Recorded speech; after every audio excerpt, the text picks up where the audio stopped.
नमस्कार, MP news cast में आपका बहुत बहुत स्वागत है। मैं हूं आपके साथ नीलम दुबे। चलिए रुक करते हैं आज की बड़ी खबरों का। मध्य प्रदेश की हाई प्रोफाइल सीट अमरवाड़ा 123 में होने जा रहे उपचुनाव को लेकर अब माहौल गरमाने लगा है, जहां कांग्रेस ने ऐसा दाव खेला है कि आदिवासी वोटरों के साथ हो सके क्षेत्र वासियों की आस्था का केंद्र। आंचल कुंड के दादाजी के सुपुत्र धीरेन्द्र शाह वहीं राजमहल कमलेश प्रताप शाह आमने सामने। क्या कहती है अमरवाड़ा की राजनीति, देखे खबर संवाददाता शुभम सहारे, छिंदवाड़ा। विधानसभा उपचुनाव जो होने जा रहे हैं उस संबंध में आपका क्या कहना है? अमरवाड़ा उपचुनाव जो कि इस पूरे प्रदेश का एक केंद्र बिंदु बना हुआ है, मैं अमरवाड़ा की जनता को ये संदेश देना चाहता हूँ कि ये चुनाव राज दरबार और दादा दरबार के बीच होने जा रहा है, जिसमें लगभग 15 से 20 सालों का राज दरबार का दरवाज़ा बंद होना और दादा दरबार का 24 घंटे दरबार खुला रहना के आशीर्वाद का प्रतीक माना जाता है, और जो कि जनता इस पक्ष में विचार कर रही है। और पूरी जनता, अमरवाड़ा विधानसभा की पूरी जनता ये सोच रही है कि हमने राज दरबार को लगभग 15 साल सेवा का मौका दिया, लेकिन उन्होंने सेवा नहीं की, विकास के नाम पे सिर्फ छला है।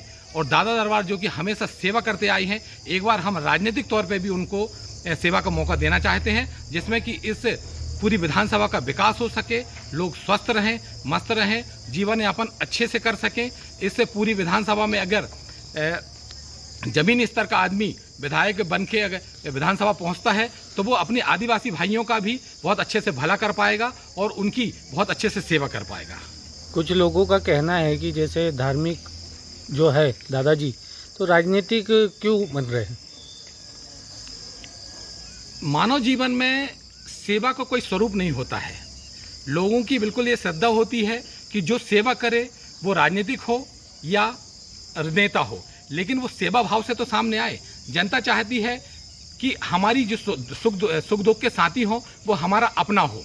ये इसमें हम यूपी के योगी आदित्यनाथ की बात कहूँगा कि वो भी तो दरबारी थे, वो भी तो संत महात्मा कहलाते थे, लेकिन उनको आज मुख्यमंत्री पद पर बिठाला गया है और उनने वो सेवा भाव दिखाया है। लेकिन ये है कि उनने अपनी बीजेपी के कारण, बीजेपी की कार्यप्रणाली के कारण वो अपनी सेवा भाव नहीं कर पाए, वो स्वतंत्र प्रभार में काम नहीं कर पाए। लेकिन कांग्रेस की जो लोकतंत्र की भावना रही है, लोकतंत्र में हमेशा पूरी जातिगत उसको लेके काम किया जाता है, चाहे वो हिंदू हो, मुसलमान हो, सिख हो, ईसाई हो, पूरे सामाजिक गतिविधियों को एक करके लोकतंत्र को लेके काम करते हैं। इसलिए कांग्रेस की विचारधारा के साथ ही सेवा भाव जुड़ी हुई है और सेवा करने का मौका दिया जाता है।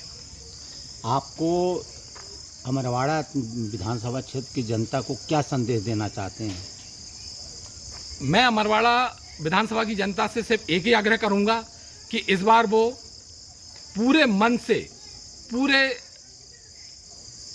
मन को अपने एकाग्र करके ये निर्णय ले कि हमको सेवक ही चाहिए, राजा नहीं चाहिए। और हमको इस बार वोट जो है किसी के बहकावे में आके नहीं देना है, किसी छलावे में आके नहीं देना है। हमारी मन की पूरी भावनाओं को समझते हुए इस बार हमको सेवक चाहिए, ये मैं अमरवाड़ा की जनता से निवेदन करता हूँ। तो आप सेवक किसको मानते हैं? जो प्रत्याशी खड़े हैं उसमें सेवक किसको मानते हैं? जो जमीनी स्तर का हो, जो पढ़ा लिखा हो, जो अपने नए उसमें आयाम में आके खड़ा है, जो सेवा करना चाहता है, मैं उसी को सेवक मानता हूँ, जो जनता के हित में काम करे।